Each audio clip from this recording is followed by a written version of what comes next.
Hi, my name is Ethan Rouen, and I'm an assistant professor at Harvard Business School.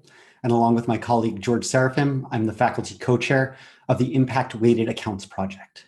And today I'll be talking about how we at IWA are using accounting to develop a method to quantify and monetize societal and environmental impact, to give managers and investors the tools to redefine profit, value, and success. Now, without a doubt, the capitalist system has been hugely impactful, arguably the most important economic system in the world.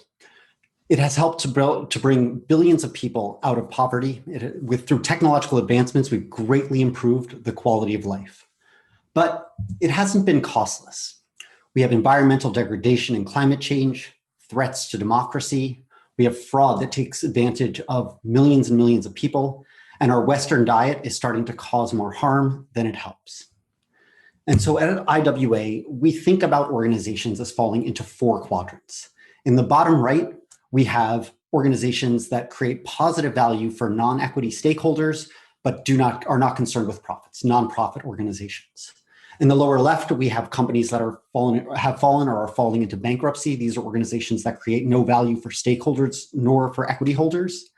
Then in the upper left, we have our rent seekers. These are organizations that pursue profits at all costs. And lastly, in quadrant one, we have our productive enterprises, organizations that create positive value for shareholders as well as for non-shareholder stakeholders. And that's where we hope to push companies to move.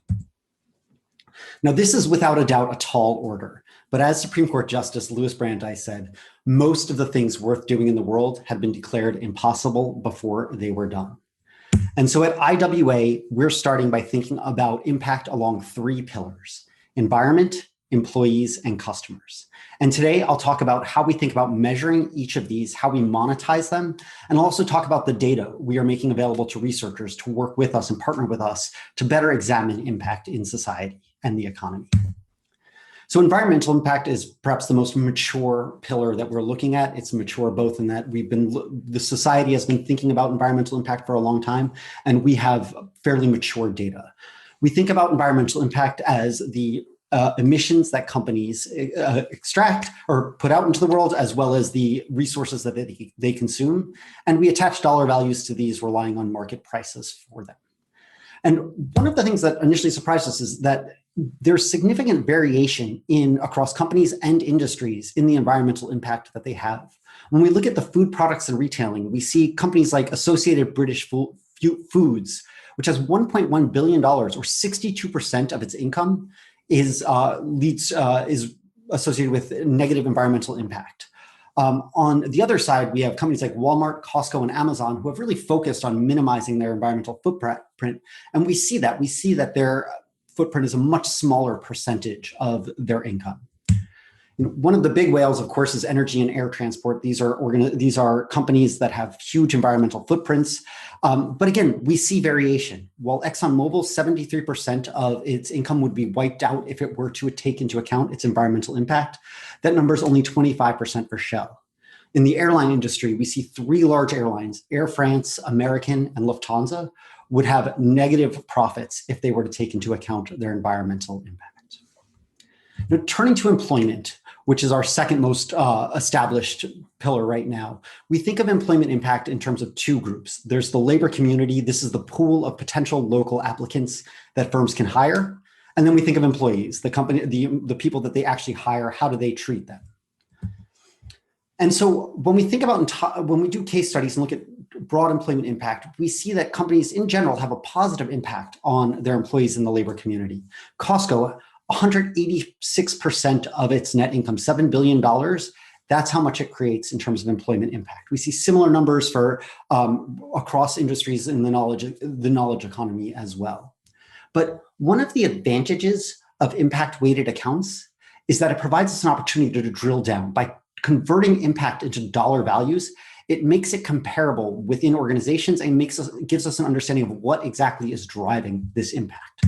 So when we look at the employee side, when we take into account wage quality, career advancements, opportunities, and health and well-being, we see that much of this impact is being driven by the employees that these companies hire. At Costco, it's $9.8 billion in positive impact to its employees.